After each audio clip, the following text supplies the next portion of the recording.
السلام عليكم ورحمة الله تعالى وبركاته. مرحبا بكم في هذا الكور جديد. هو واحد الكور اللي غنهضروا اليوم على واحد الحاجة اللي مهمة في الماط، واللي هما النومبر كومبلكس، ولا بالعربية الأعداد العقدية. دونك الدرس ديالنا ديال اليوم هو لي نومبر كومبلكس.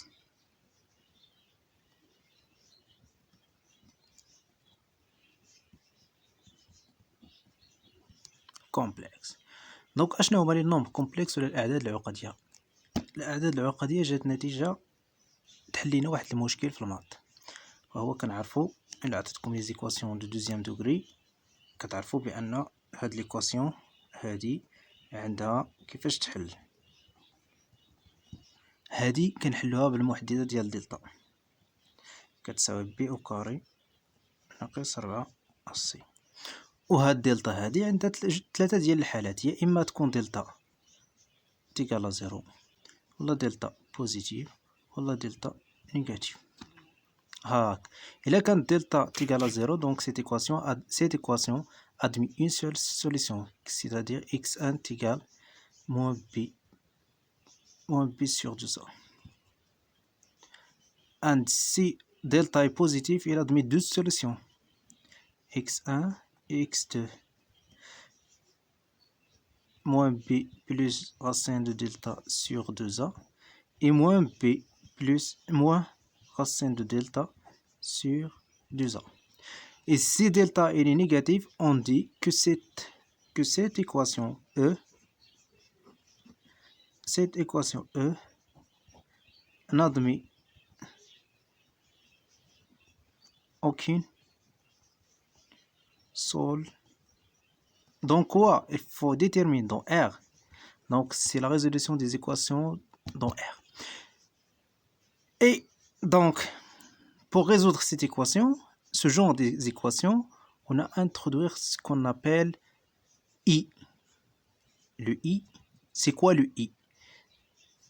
Le I, c'est la solution de l'équation égale à moins 1. C'est la solution de cette équation. Donc I, on l'introduit pour résoudre ce genre d'équation. Et pour cela, donc, cette équation, on peut la résoudre dans C. Même si delta est négative, on dit que l'équation a deux solutions qui sont Z1 et Z2. Et Z1 est égal à combien? C'est moins B plus I racine moins delta sur 2A and moins B moins I racine moins delta sur 2A. C'est exactement ça. واحد الحاجة أخرى que on a R, les nombres réels, ils sont dans les nombres complexes. Et les nombres complexes, ce sont des nombres qui s'écrivent sous la forme c'est égal à x plus i, y. Et on appelle x, c'est la partie réelle de z, et y, c'est la partie imaginaire de z. Donc voilà les nombres complexes. Et les nombres complexes, ils ont des opérations. Donc si on a z est égal à x plus i, y, on peut multiplier z par un scalaire, par exemple lambda fois z. Avec lambda, il appartient à R. C'est égal à combien? C'est lambda x plus i lambda y. Et on a aussi l'addition. C'est par exemple z prime est égal à x prime plus i y prime. Si on a z plus z prime, on a égal à combien? C'est x plus x prime plus i facteur de y plus y prime. Et on a aussi la multiplication. Par exemple, z fois z prime est égal à combien? C'est x plus i y fois x prime plus i y prime. Et ça est égal à combien? C'est exactement la même procédure qu'on fait pour les a plus b. Il suffit de faire une attention que i au carré égal à moins 1. Donc c'est x prime plus x y prime i plus i x prime y moins, parce que i fois i c'est moins y prime au carré. Donc y.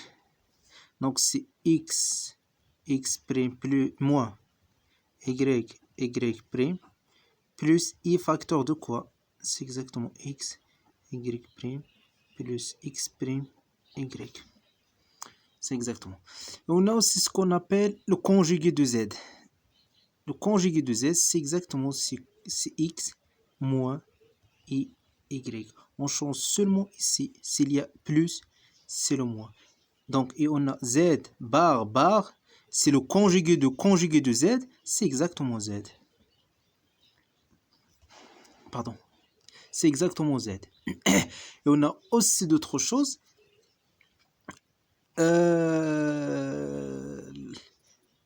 Si y est égal à 0, alors z, il va s'écrire comme x plus i 0, qui est égal à x. Donc, ça appartient à R. Donc, si y est égal à 0, z, c'est un réel. Et si x est égal à 0, on n'écrit que z est égal à i, y, et il appartient à quoi? C'est i fois R. Parce que la partie réelle, c'est nul. Il y a une autre, la théorie qui lie C avec le plan. C, c'est exactement le plan R2. Pourquoi? Parce que pour toute z qui s'écrit comme x plus i, y, on le associe un vecteur ou bien un point A de z avec dans l'axe des x, c'est x, et l'axe des y, y. Et aussi pour tout point B de composante A, B, on le associe un z de B, un nombre complexe qui va s'écrire comme A plus IB. Donc, cette application, si on veut dire, cette application qui a de C vers R au carré, c'est une application, par exemple, on va l'appeler tau. Cette application est bijective. C'est-à-dire, si on a,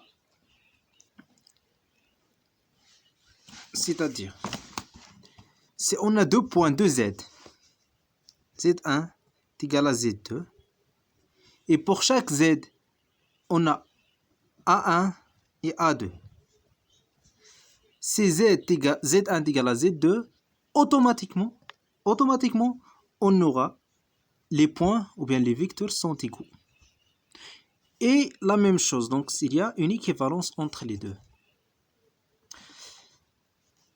Maintenant, on va parler de la norme de z. La norme de z. Puisque les nombres z, on les associe, les nombres, bien les points, dans un vecteur dans R2, donc automatiquement on va parler de norme de z. La norme de z, c'est exactement la norme de points. C'est exactement la norme de A de z. Et la norme, c'est exactement, on sait tous fait calculer la norme, c'est racine de x au carré plus y au carré avec z, et c'est écrit comme x plus i, y. On est d'accord? Donc le module de z, ou bien la norme de z, c'est exactement celle-là. On l'a calculé, c'est la racine de x au carré plus y au carré. Il faut faire attention, il y a ici plus. Plus, on ne s'intéresse pas de i. On s'intéresse seulement dans la partie réelle et la partie imaginaire. L'autre chose qu'il faut savoir est que le nombre complexe, il peut s'écrire sous trois formes. La première forme, on appelle la forme algébrique. c'est celle-là. On va Z, elle va s'écrire comme ZX plus IY. Celle-là, c'est une forme algébrique. Il y a une forme trigonométrique. Trigonométrique. Elle s'écrit comme Z est égal à le module de Z, facteur de quoi? De cosinus θ plus I sinus θ. Avec θ, on l'appelle, c'est l'argument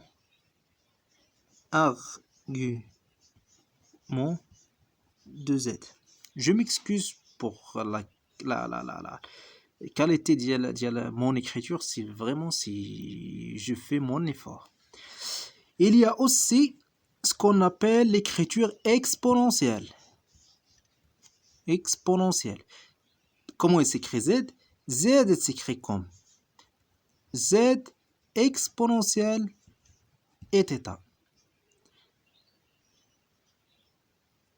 Ici, on est d'accord qu'on remarque quelque chose que une remarque, c'est exponentielle et θ, c'est exactement cosinus θ plus I sinus θ. Et θ, c'est exactement θ de la forme trigonométrique. Et le module de Z, c'est exactement le module de Z. Donc, il y a trois formes, et on peut écrire. On peut écrire Z sous forme algébrique, Z sous forme trigonométrique, Z sous forme exponentielle. Et toutes ces écritures sont identiques. Pourquoi? Parce que si on calcule la norme de Z, si on veut partir d'ici à ici, si on calcule la norme de Z, c'est exactement x au carré plus y au carré avec un racine. Donc, il est facteur de quoi? De x sur cet nombre-là plus y sur le même nombre, le module.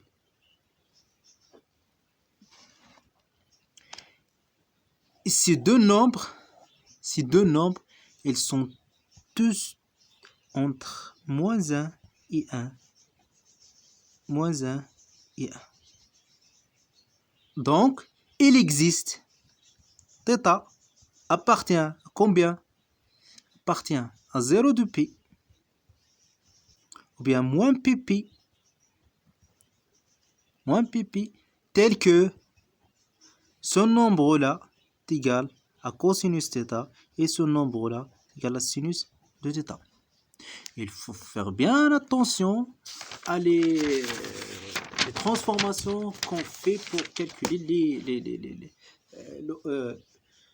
le θ. Donc, parmi quelques relations qu'on a, on a sinus θ est égal à cosinus moins θ plus pi sur 2. Donc, c'est sinus alpha plus bêta, c'est sinus alpha est égal à cosinus bêta, si seulement si alpha plus bêta est égal à pi sur 2. Il y a d'autres formules qui sont trigonométriques. Si vous êtes intéressé, je vais vous laisser un livre qui est très riche de toutes les formules trigonométriques. Et les formes trigonométriques viennent avec le practice. Il faut pratiquer les choses pour bien comprendre les choses. Maintenant, on a les trois. On va faire un petit exemple. Par exemple, Z est égal à racine de 2 plus I 2. Ou bien 2 racine de 2.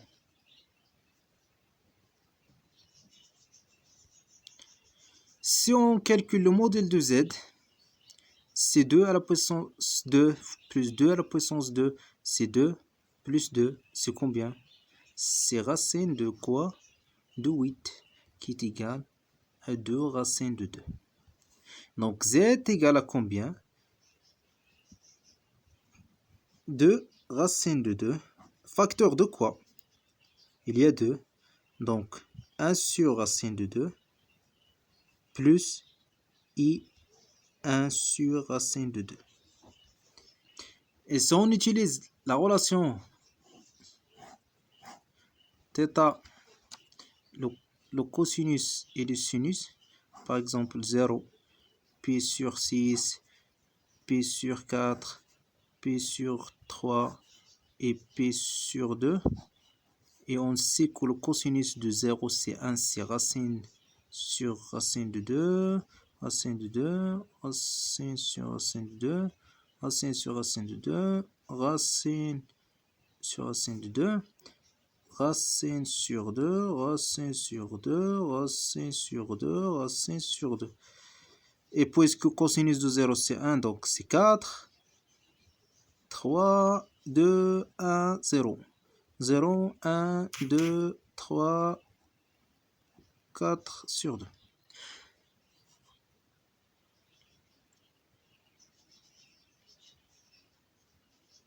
Sur 2, sur 2, sur 2, sur 2, sur 2, sur 2, sur 2, seulement sur 2. Donc on voit bien que 1 sur racine de 2 c'est exactement cosinus et le sinus ils sont identiques, donc c'est pour pi sur 4. Donc c'est 2 racine de 2 cosinus pi sur 4 plus i cosinus sinus pi sur 4. Désolé, racine de 2 cosinus pi sur 4 plus i sinus pi sur 4. Et donc l'argument de z,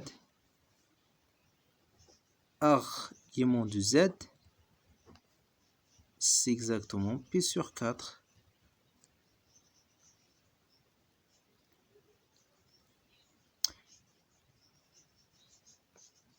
et le module de z, c'est 2 racine de 2.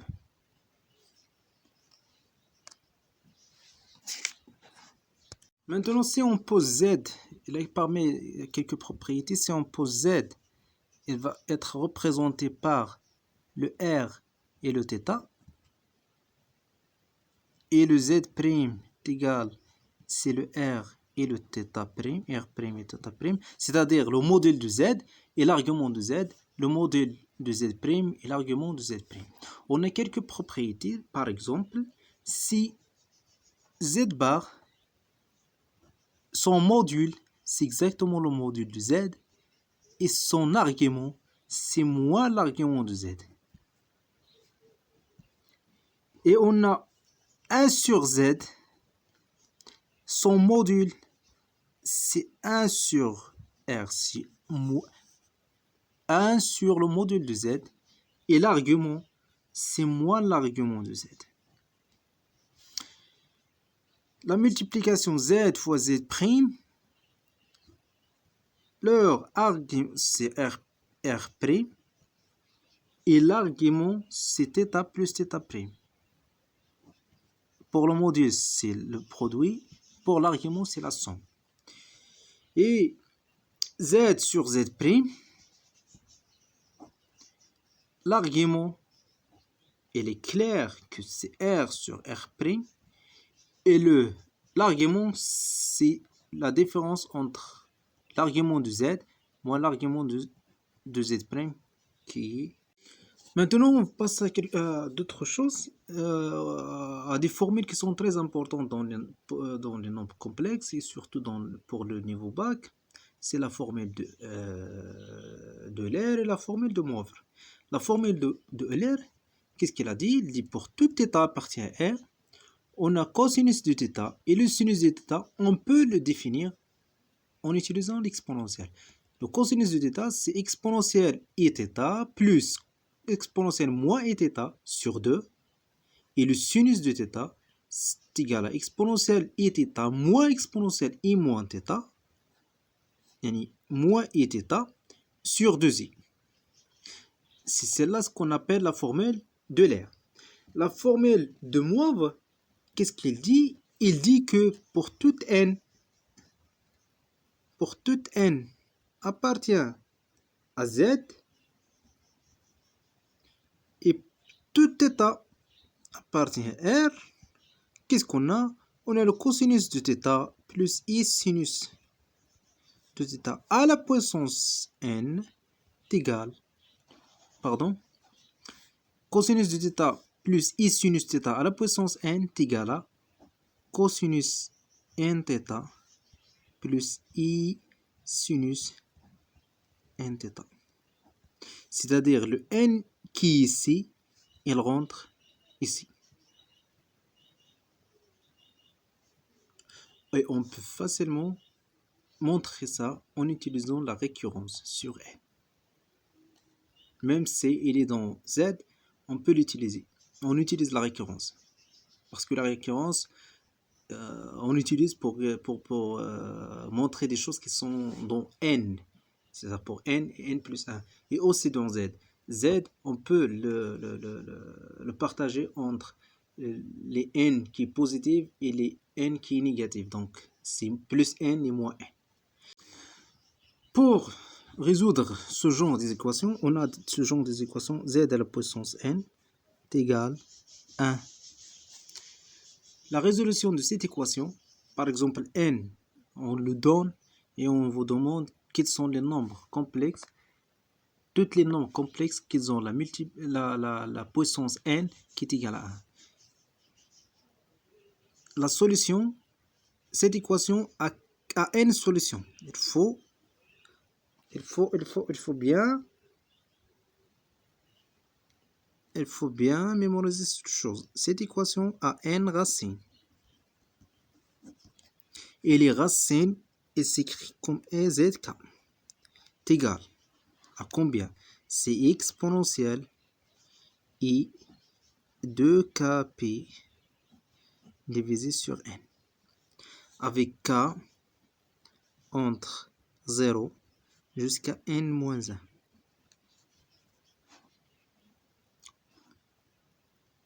Ce genre des équations.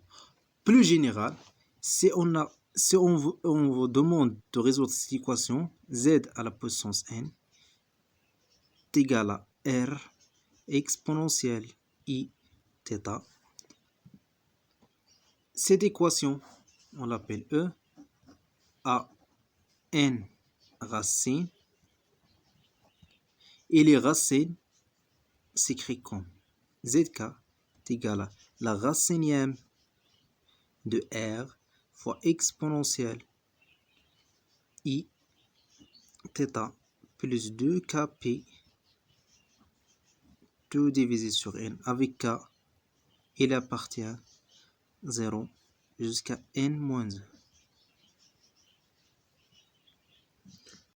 Donc on va finir avec cet exemple. C'est z à la puissance 6 est égal à moins i. On remarque que le module de moins i c'est 1. Et moins i c'est exactement moins i sinus p sur 2. Donc c'est égal exactement, c'est sinus et sinus moins p sur 2. Et on va utiliser la formule précédente.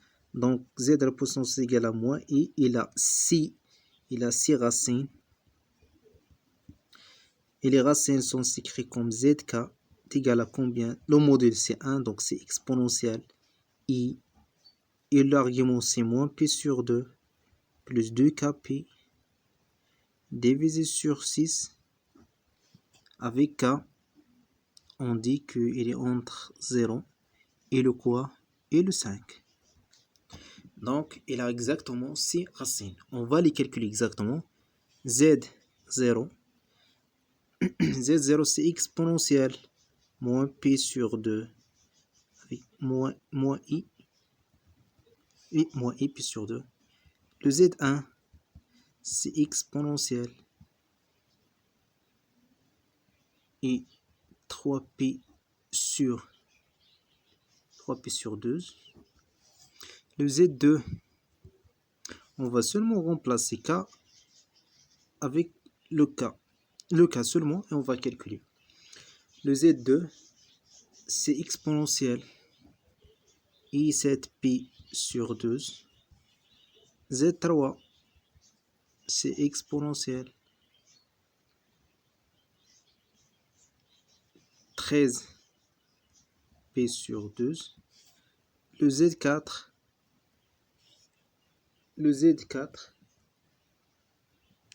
c'est exponentielle I15 sur 12pi. Et le Z5, le dernier, c'est exponentielle I19pi sur 12. Donc on a 5 solutions de cette équation. Et c'est la même chose qu'on fait pour toutes les équations qui sont de z à la puissance n est égal à la puissance a, ou bien avec a il appartient à z. Il appartient à c, pardon, c. Donc ici on finit ce cours. المهم تنتمنى انه ينال الاعجاب ديالكم. ما تبخلوش عليا بلي رومارك، حيت بلي رومارك ديالكم يقدر لي ناميليوري في لو نيفو ديالي. و سي لا بروميير فيديو دون ما شين يوتيوب. الى عجبكم خليو لي سبسكرايب pour d'autres vidéos, et si vous avez intéressé à d'autres sujets, on peut les faire. Par exemple, tous les cours de bac. Si vous êtes intéressé pour les études supérieures, par exemple, on peut faire l'algèbre et l'analyse de première année, deuxième année, troisième année, donc tout le programme de la licence. Et aussi, si vous êtes intéressé pour la programmation et surtout comment résoudre des problèmes mathématiques en utilisant des langages de programmation ou bien les interfaces de programmation, par exemple les logiciels de MATLAB et le SageMath. Et pour la programmation, je fais la programmation en utilisant Python. Donc si vous êtes intéressé pour ces sujets-là, je vais venir poster les sujets qui sont qui ont la relation avec les sujets de maths et surtout ce qu'on appelle la programmation mathématique et le calcul scientifique. Donc je vous remercie beaucoup et ما تنساوش j'aime, abonner, partager si vous êtes il عجبكم le contenu de ma chaîne. Donc merci beaucoup et à bientôt.